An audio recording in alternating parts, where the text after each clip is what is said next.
Hello and welcome to the premiere edition of Game On, brought to you by Considered Normal. I'm your host, Matthew the Rebel Coster, and today I'll be talking about Battlefield 4, which will be out on October 29th. October 4th, earlier this month, they released the beta version, which consisted of one map, Siege of Shanghai, and 3 game modes. Started off with Conquest and Domination, and towards the end of the beta they released Obliteration. So I'm going to be going over a few topics with you and what I thought of the game. So the first thing I'm going to cover is, of course, the 50 cal, one of my favorite weapons in this game. Now, I haven't seen the 50 cal since Battlefield 1942's Desert Combat, which was a mod created by Trauma Studios, who, of course, DICE bought out in order to make EA's Battlefield 2.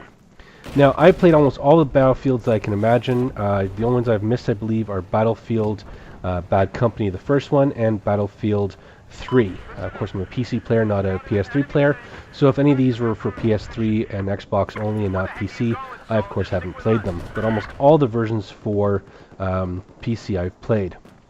Now in this game, the 50 cal is a one-shot kill weapon, like it was in Desert Combat, Battlefield 1942. They did have the 50 cal as an option for weapon in Battlefield Bad Company 2. They may have had it in Battlefield 2 as well, but it wasn't a one-shot kill weapon, and that's what really took away from the effect of the 50 caliber weapon, was that it was no longer a one-shot kill. So again, they brought it back in Battlefield 3 as a one-shot kill weapon. You only have 22 shots to use this weapon. If you're support and you end up dropping a ammo pack, it will not regenerate, so use those 22 shots wisely. I didn't, unfortunately. I just ran out eventually, and then of course your gun drops you back to your regular weapon. So the next thing I want to talk about, of course, is the new game engine Frostbite, and the title of this section is There Goes the Building. Frostbite is a new engine that basically allows buildings and objects in the map to be completely obliterated and destroyed. In this case, the central building in Siege of Shanghai is collapsible by taking out the bottom pillars. Now, the Shanghai building is a major spawn point in 2 of the different game modes, in Conquest and Domination. It is a central point for Obliteration where the bomb is. The problem is that this is the first structure that everybody takes out within 5 minutes of the game starting. Quite annoying. Another nice thing about this game that I really like is the stabbing animations and the backstabbing animations. Now apparently if someone comes to stab you from the front, you do have a chance to block them by hitting a certain key. However, I have yet to be attacked from the front. Some people are complaining that, oh, why should people attack if they can keep being blocked? I got stabbed twice in this game, both from behind, on this particular map, both being stabbed from behind. Didn't have a chance to block, but the animations are really cool. Now, vehicles in this game are quite nice. In this first one, you're going to see me in an attack helicopter. To me, it looks fairly realistic. I've seen lots of videos and demo videos online of helicopters and stuff, and looking through the cams for their miniguns and stuff like that. This looks pretty realistic, of course, with the game animations themselves and then the quality of the game. It's just absolutely amazing compared to any other Battlefield that I've played or any other game that I've played as of yet. So I really did enjoy playing the different vehicles and stuff. I have footage here of, right now I'm in the attack helicopter underneath. I'm not the pilot. I'm just the one using the anti-personnel gun. I also have footage, which we'll go over a little bit later on, which will be a regular helicopter, a carrier helicopter, like right now is what I'm looking at right now. Pretty accurate, not too bad. I found it pretty hard to guide the weapon to attack the people on the roofs. I'm probably just going to have to change my mouse sensitivity and see if that helps me out when it actually comes out at the end of the month. The one thing that I noticed though is if you're an anti-air or an anti-personnel class, the RPGs in the beta were lockable. So if you had a sniper locking onto a vehicle, the RPGs allowed to fire upon it and were locked. This has changed, thankfully. It's not very realistic to be locked, so it has been changed and will be unlocked, not lockable, in the real version when it comes out. Tank, of course, was basically just the same tank I've always played in every other Battlefield. It's the same looking type thing. Nothing new there. What you're seeing right now is the anti-personnel vehicle. I thought it was anti-air, but it's not. They've actually decreased the damage it does because I did manage to take out a helicopter at quite a distance. It does pause every once in a while after you fire a bunch. It'll pause, reload, fire some more, pause, reload. After 3 rounds, I had disabled the vehicle and destroyed it. So for an anti-personnel vehicle, it did fairly well against vehicles. That will, however, change as they make the role of this vehicle more anti-personnel and emphasize that it's an anti-personnel vehicle. Of course, at a distance I couldn't take out anybody. I did manage to get a assist kill, however. But up close, it works perfectly as an anti-personnel vehicle.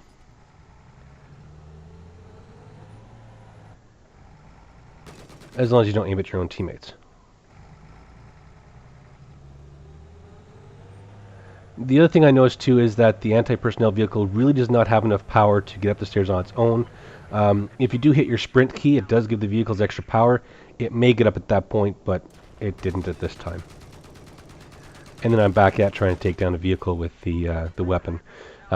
Sadly enough, I didn't get to take out the helicopter. I did get a few damage hits, but I got taken out by an anti-vehicle squad member. Nope, it was a tank that I got taken out by, sorry. The other cool thing I like about the vehicles is that your symbol shows up on the vehicle. It's also on the weapon too. If you take a look at the weapon, you'll see it on the side there as well. If you're not too fast enough, someone else will take your vehicle and your symbol disappears. One of the classes I like to talk about is the engineer. He actually has a blowtorch, which I don't know, or like a little acetylene torch, propane torch. Don't know how well that actually fixes anything, but I do like it better than some of the other animations or devices I've seen for other battlefields. This looks a little more realistic. I love the sparks. The only problem with being an engineer, of course, hopping out of a tank, is now you're exposed to personnel, so you're the first target to be hit while you're trying to fix a tank. The only thing I don't like, the other thing I don't like, is that when you're trying to repair a tank, they just take off on you. They don't sit and wait for you to repair them. They just want to keep going, and they usually get damaged, and of course they leave you vulnerable to be shot by somebody else.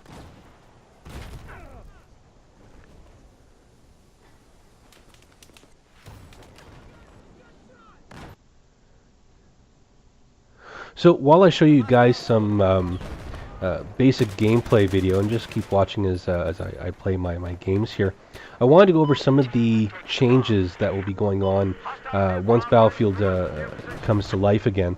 The Battlefield 4 beta feedback gave them ideas to what they wanted to change. Now, I experienced this a bit, and it was a low frame rate and stuttering. I only experienced this on games with 64 people. Now, I have a very high ping. I have a 30 meg down, 10 meg up connection.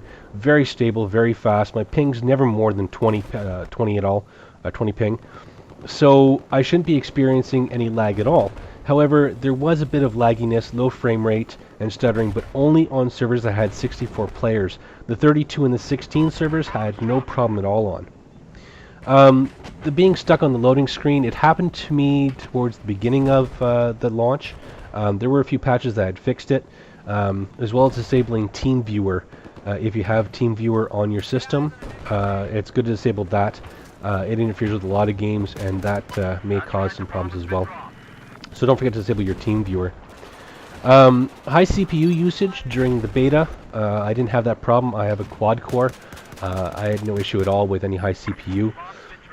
For the Xbox 360 and the PS3, they're going to be doing some controller layouts changes, and empty server listings will also be changed as well. One of the things they're going to be removing that I unfortunately had no experience with, I may actually be able to get some video footage post-editing of this video, the elevator catapult. Apparently, in the middle of the building of Shanghai there, once that building collapses and you're all in the rubble, if you find in the rubble the elevator button, which you might be able to find sometimes, apparently it shoots you right into the air. I don't know how many meters into the air. They're fixing that. That wasn't their intention to have that at all, although it's pretty cool to watch. They're getting rid of it. There will be some gameplay balancing. They're still trying to balance it out. Not really sure what that means, but they said there will be some changes for the actual launch, as well as some infantry changes. And some vehicle changes. The locking weapon changes. Again, the RPG-7 and the small will no longer be able to lock on laser-designated targets. It was inauthentic and not balanced. And there'll be some general changes, as well as some PC-specific changes, like fixing the steering on foot PC key bindings. That should have read, crouch, toggle, prone, hold. So they were doing some minor changes and stuff. There'll probably be more changes along the way before the release. So I'll leave you now, as I'm really not that great at these kind of games. I do like first-person shooters, however. I'm lucky if I ever do get a 1.0 KD ratio. So I'm going to leave you with, instead of the kills that I got during the game, I'm going to leave you with all of the deaths. So thanks for watching, and until next time, game on!